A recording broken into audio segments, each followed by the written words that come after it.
He's like love, love, love, and music. La la la, love, love, love, love, love, and music. Love,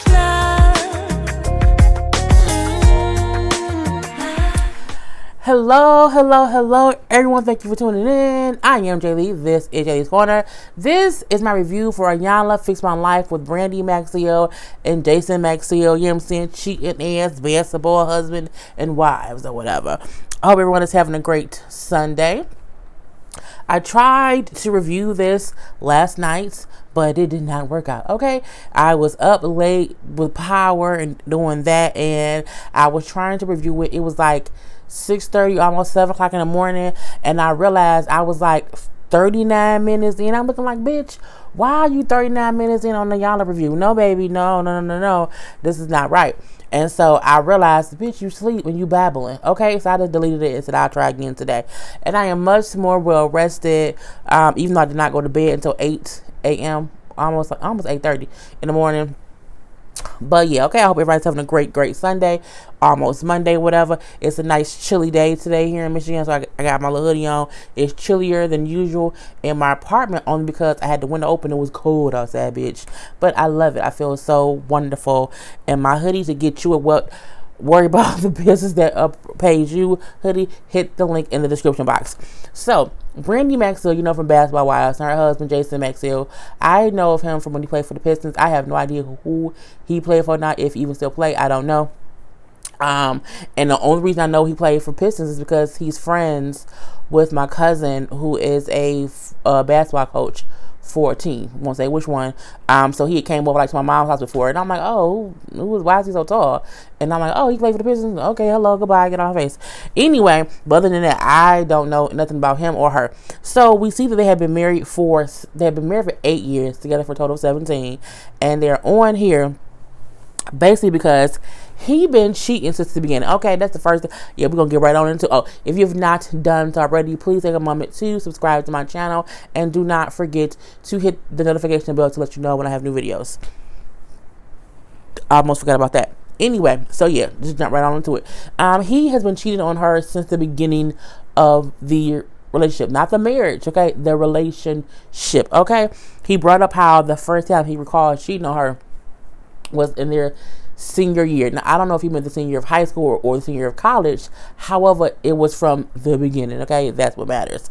He brings up how it was like at a basketball game where they were playing a rival team, and his other girlfriend showed up. So Brandi was there, his one girlfriend, and the other girlfriend was there too. And she brings up how, you know what I'm saying, well, you know, because I think she said, well, how does that make you feel?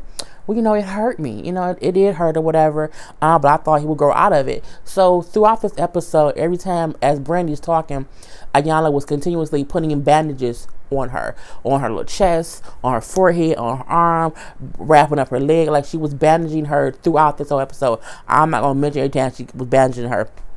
And she was doing it to signal or to basically put a vision to the point of you have these hurts and these pains and these bruises that you aren't seeing or that people can't see because you're not bandaged, you're not showing it. So sometimes the only way to know that someone's hurt is if you see the physical bandage. Okay, oh, I know, oh, it's a whole band-aid. That means they're hurt. So she's showing her how she was covering up her pain and her hurt or whatever by looking pretty or dressing nice or whatever.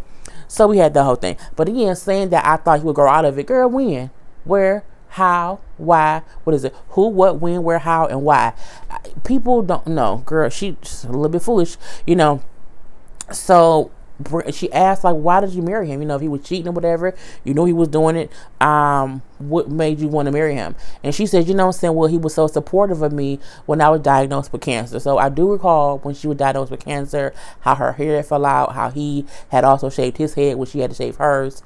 It was like a beautiful love story. I remember it because I remember the photos coming out of them two together with their head shaves. And I remember when they got married, the pictures was the whole story of how they were together through cancer, you know, so all this. I remember that part of it because that was in the news a little bit around. So when Iyanla asked him, like, what did you think about marriage, going into marriage? And he said, I was not even mentally stable enough to understand what marriage was. The little bit of funny part was when he was talking, sometimes they had captions under him talking, because some of it did sound like a little mush mouth, but sometimes people, like, I talk very fast, so sometimes when I'm talking, I know even y'all have said before, girl, I'll be having to slow the thing down because you talk too fast. I do talk fast. He just wasn't talking fast. It was just like he was just mumbling, here and there, or whatever. I'm looking like, is he drunk? Is he high? Or is that just how he speaks sometimes, where you can't understand what he's saying? So some points they will put in, the subtitles of what he was actually saying. He brings up how with him, he saw a stable marriage within his grandparents, because his grandparents were married. He brings up how he did not see that with his own mom, because his mom was not with his father. His father was never around when he was younger. So he did not have a biological father around when he grew up.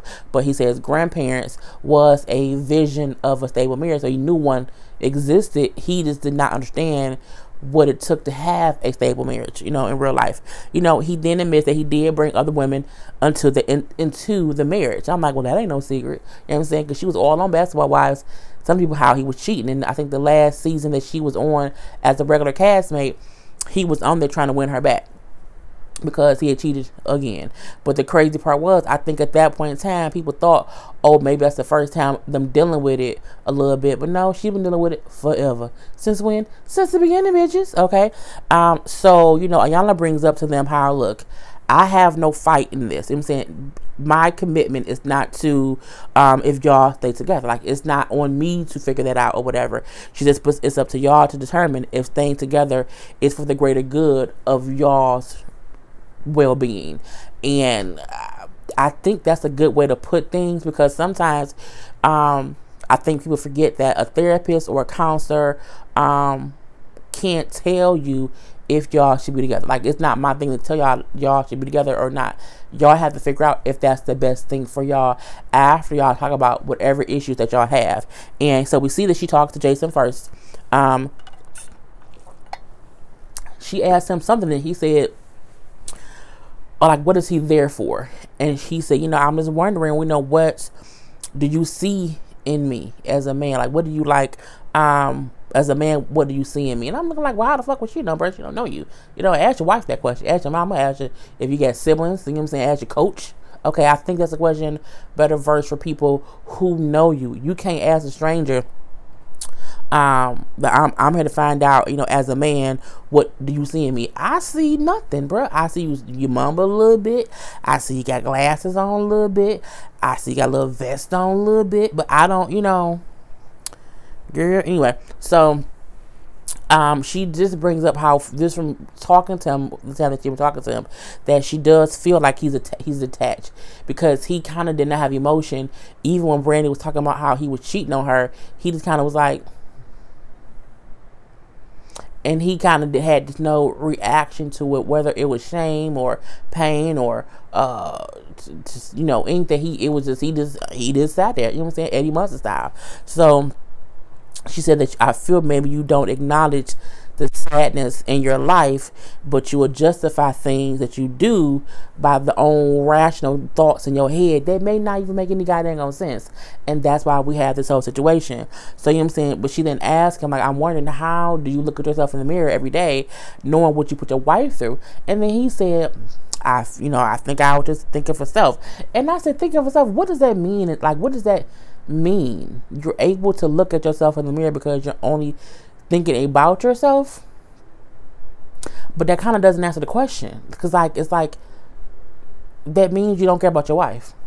I guess it was weird. It was a weird response to her question. So she asked him, like, are you open to the idea that that you don't love yourself? And maybe like, how do you define love?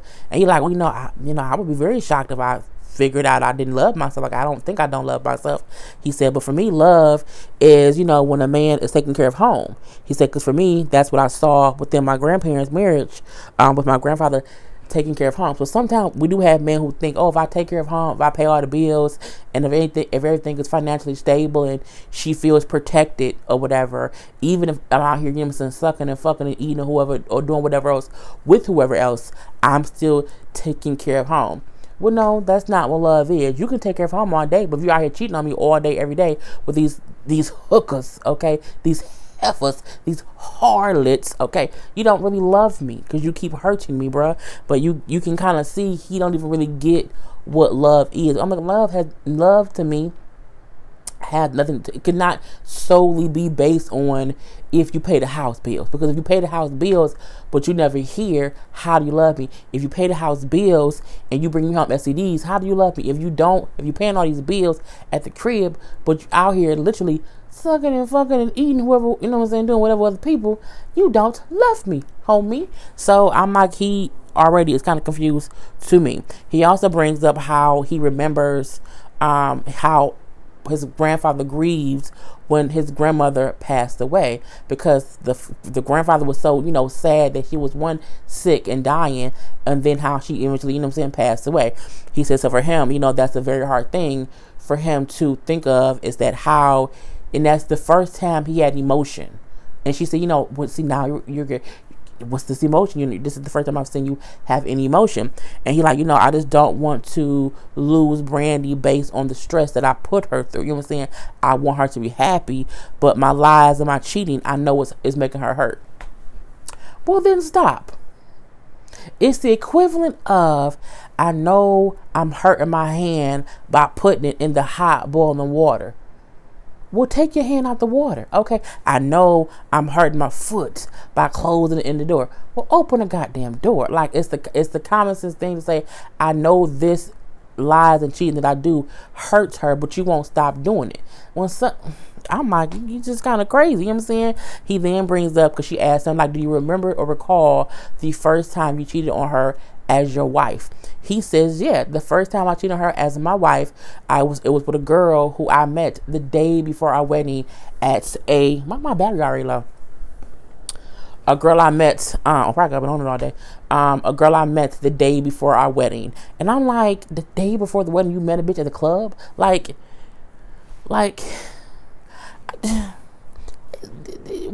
what? Bro, what? I'm like, it's just kind of crazy. You know what I'm saying? You know, she then asked him, like, have you ever been, because that's a lot, to meet a woman the day before your wedding and cheat on her after you're married. It's like you committed to get to know her, get her number, and meet up with her a whole later on occasion. It's kind of crazy. So she's like, you know, have you ever been like evaluated to see if you're a sex addict? And he says, yeah, I did. I did that already. And no, I'm not. Bruh, are you sure? And she says, well, how many women have you been with, within your, I thought she asked how many women had he been with within the relationship of him and Brandi, the whole 17 years. I do think that's the question that she asked him. And his response, now see, they bleeped it out. When he said the number, they bleeped it. Now, I don't know why. I'm assuming after the fact they probably didn't want Brandi to know. So they bleeped the number. But however, bitch, anybody who has common sense and could read their lips. And he said he admitted he had sex with 341 women. 341 women. And when Iyanla repeated the number back, like 341, she said it back more clearer than he did. Okay. And I said, that's a lot. She's like, how did you have sex? Like, how and why would, like, how? He says, well, for me, I felt like it was a way for me to be like, just get away for a couple hours. She's like, get away from what? Like, what were you getting away from? He said, you know what? I don't know. And she said, well, that's something. And when he said, I don't know, I said, okay, that could be a thought process of him trying to escape something that he does not even realize he's trying to escape from. I give him that. However, 341 other vaginas that you had sex with besides your wife in these past 17 years, that's a sex addict. That's a lot. Like, I don't feel like doing the math to say how many was 341 times 12. I mean, we'll divide it by 17 because each year. But, that's a lot. That's a lot. 341. That's, bruh. You know, she brings up how, you know, a man is what his mother makes him, you know, but he may replicate what his father does. He always gonna be to his core what his mama raised him to be. Well, what is his mama raised him to be? A whore. Okay, do I smell a whore? Yes. And his name is Jason Maxiell. I mean, these basketball players or football players or people who are just openly fuck. How, like, at what point do you stop? At what point do you like, you know what, I don't need to add no more notches to my belt? You gonna just keep fucking people? You gonna keep fucking people, bruh?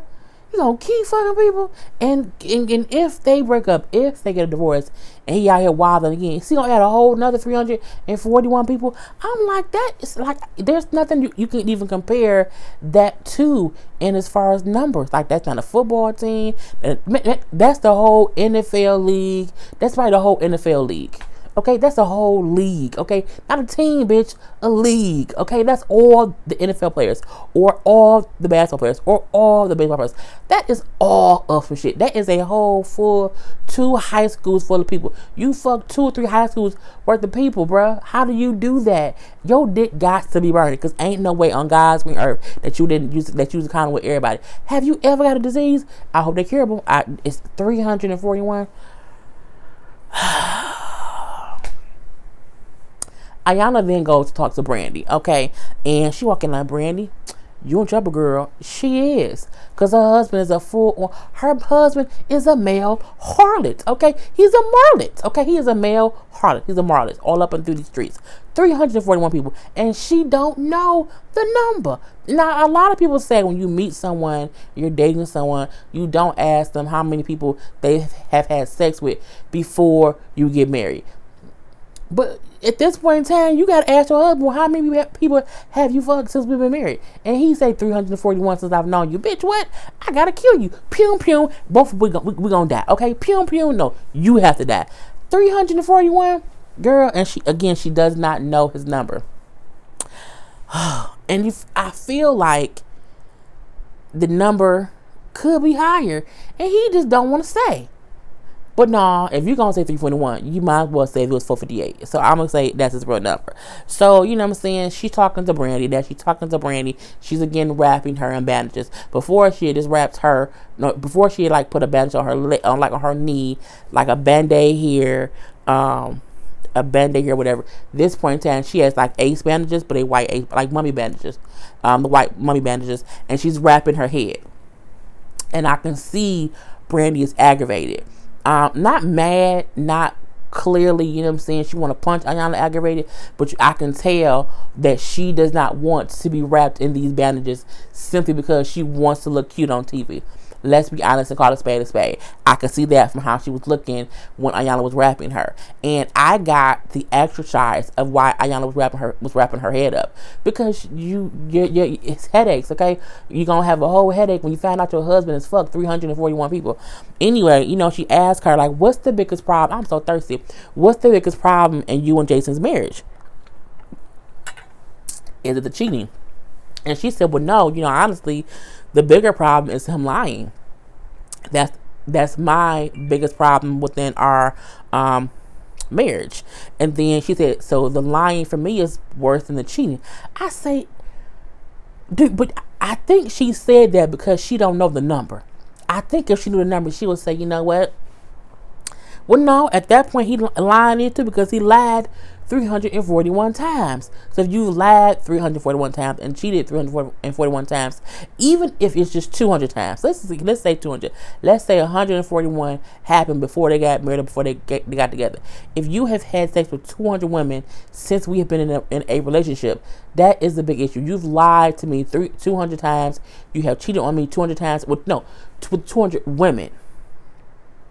Because we don't know how many times he had sex with each woman. So, you know what I'm saying? She brings up how I feel like he lies to me because he's scared of losing me. Girl, no he ain't. Not the fuck at all. Not at all. You know what I'm saying? Iyanla told her, like, girl, he already threw you away. What are you talking about? And, you know, for her to say, well, I think he lies because he does not want to lose me. You would think if he don't want to lose you, he would have stopped cheating. You think so? Don't you think that, Brandi? But you, girl, bye. Anyway, she brings up how in the 8 years that they have been married, she thinks they have been through this whole lying, cheating situation 8 times. So she is under the impression that he has had sex with 8 other women out. That's how many times he cheated on her, and she found out. Oh, Lord Jesus Christ. She then say, well, why do you want him? Like, what makes you want him if your guys are having these issues or whatever? Well, because I said I do, and we took these vows, and I take my vows serious. But he broke all, girl, he broke your vows, his mama vow that she never took, Jesus' vows, Mary Magdalene's vows, everybody, George Jefferson's vows. Okay, he broke all the vows of everybody. He broke vows that no one took, that everybody took, and that people are thinking of taking. Okay, he broke my vows, and I ain't even married yet. He broke all of the vows. So I'm like, why are you holding yourself to a higher standard than you hold him? Why are you holding yourself to a higher thing of, well, I said vows, I want to respect that, but you will allow him to dishonor your own vows and stay around? It's the weirdest shit.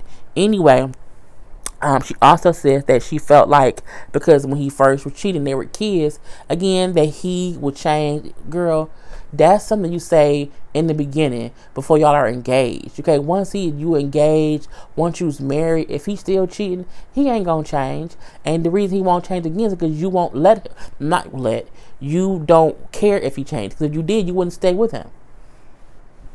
Just kind of crazy. Iyanla then says, you know what? I feel like you saying that, you thought he would change is also a way of you being in denial over what his true actions are. She's like, a woman is who her daddy tells her she is. So tell me about your father. And then she said, well, which one? I said, well, goddamn it, which is it more than one?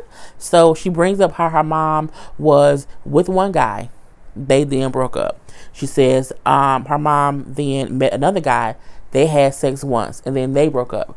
Then her mom got back with the man who she thought was her father the following week. I say, first of all, you just called your mama a hoe. Okay, you just called her a whole harlot in these streets. I'm like, we know things like that happened today. Oh, she was fucking with Ray on that day. You know what I'm saying? Then they broke up. Then 2 days later, she was fucking with Jim and them.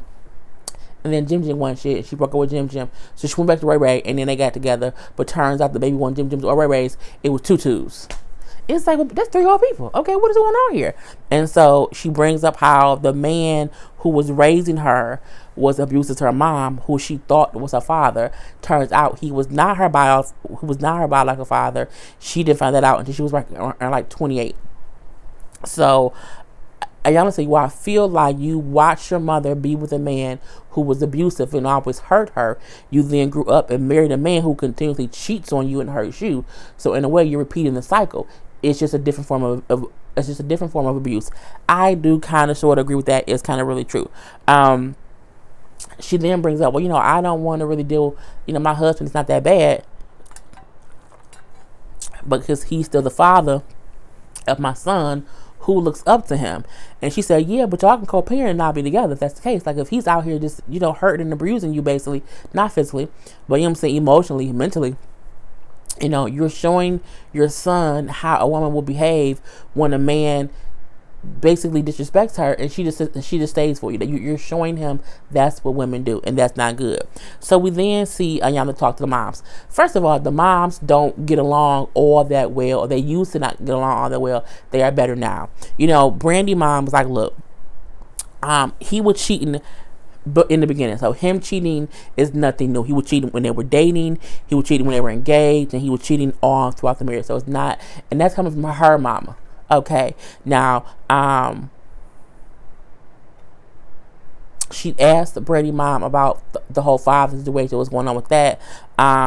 And then she said, what is your daughter looking for in a man that she did not get with her father? And she said, I feel like Brandi wants to raise her child in the same household with the father, because she did not have that when she was growing up. And I'm saying, I think she also stays for her kid, and because she took some vows, and I don't think the kid knows what's going on. She like, girl, bullshit. The kid knows. Kids always know. Kids are not dumb. She then brings up how, you thought the man who you told her was her daddy, but was not her daddy, that she didn't know, but she knew. And you did not tell her that. So you can't assume that her son don't know, because kids are, they're smart. So it's like, cause she knew about that man, and You didn't tell her that. So again, kids are smart. So we had that whole conversation. So she also brings up, well, yeah, I know her bio dad was her. So she said her bio dad was around her, but she did not know that he was actually her bio dad. I said, so that means she fucked somebody who was close to them, because ain't no way your bio dad is around you all the time your whole life, and you just didn't know that he was your bio father. It means you fucked somebody in the circle, okay, who stayed around forever.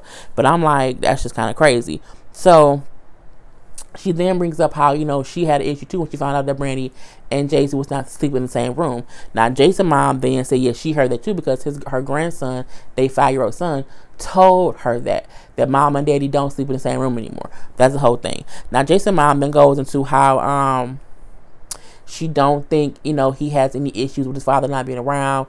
Even though Iyanla said, well, I feel like he could have some kind of emptiness because he was missing his father in his life the whole time. And she said, we were saying, boy, he's never mentioned that to me. So I'm not aware of any kind of emptiness that he has. And she said, well, that could be the reason why he out here sexing and fucking everybody, because he's missing that father figure, and he don't know that he's trying to fill that void that he can't even express that he misses. We have that whole thing. So then they both bring up how, Brandi mama bring up how, well, I feel like I just want Jason to stop drinking because he has a drinking issue. If they gonna stay together, he needs to stop drinking. So she's like, wait, he drinks like he's an alcoholic? They're like, yeah, he does drink a little bit more. So that's when I asked them, like, wait, do y'all like each other? And then Brandi mama said, wait, no. Jason's mama said, well, you know what I'm saying? She's okay sometimes. And she kind of laughs.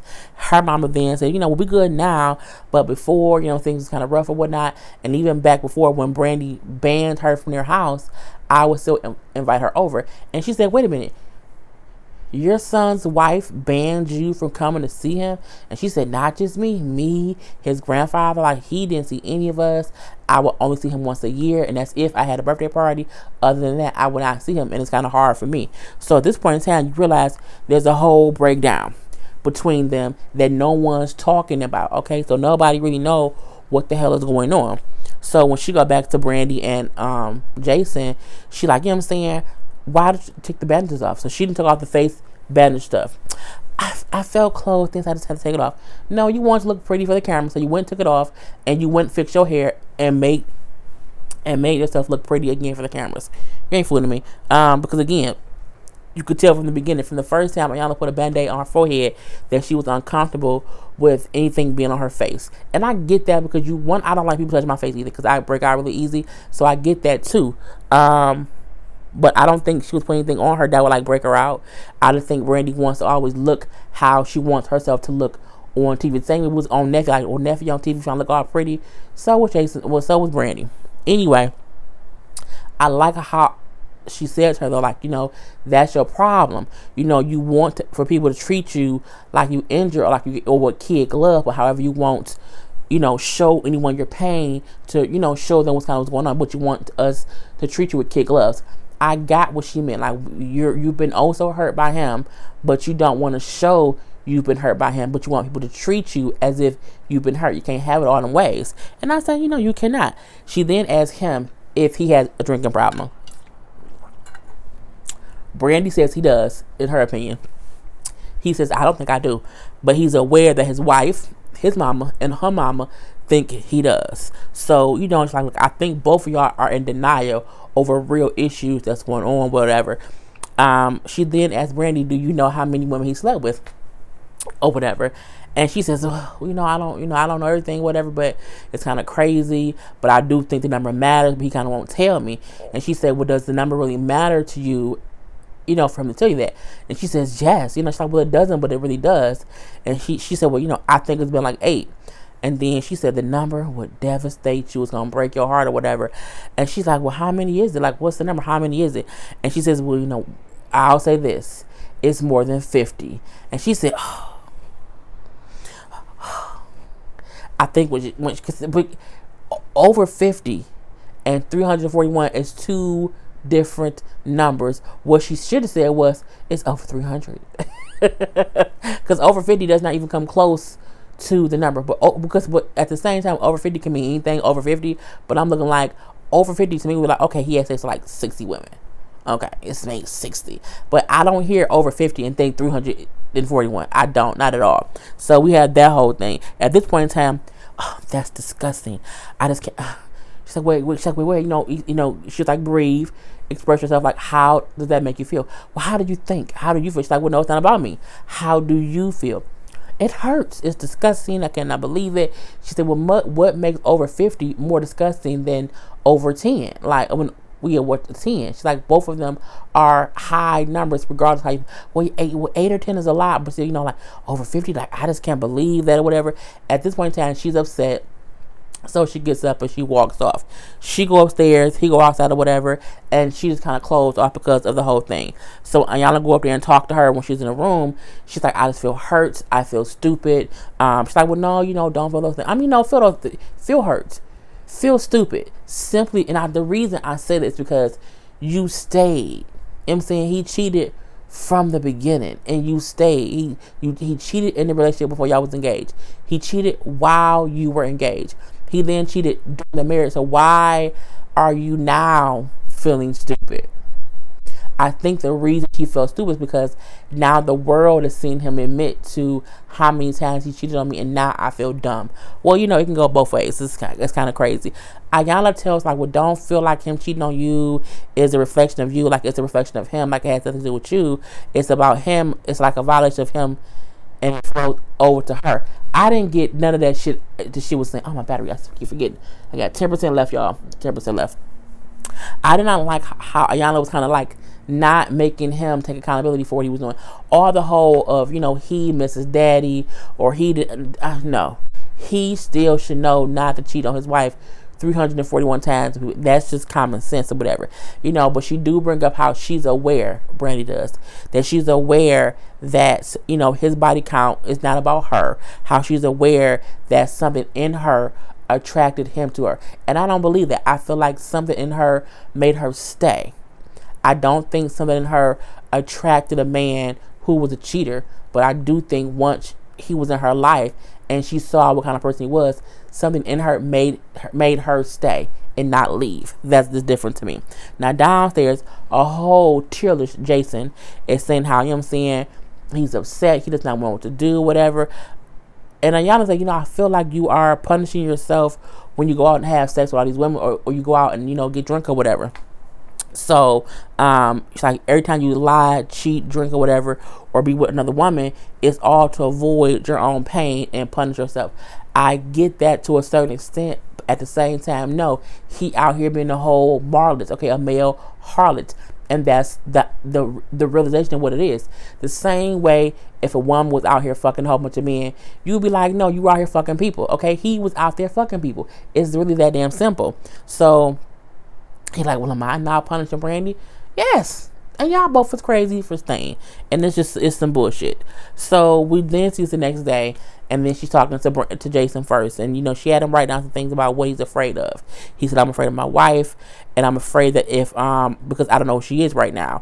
And I would also like for her to let me speak and for her to understand my feelings for a change. I'm like, so clearly that means they be at the house talking or arguing or whatever, and he feels as if she is not listening to him, or she does not pay attention to what he was saying.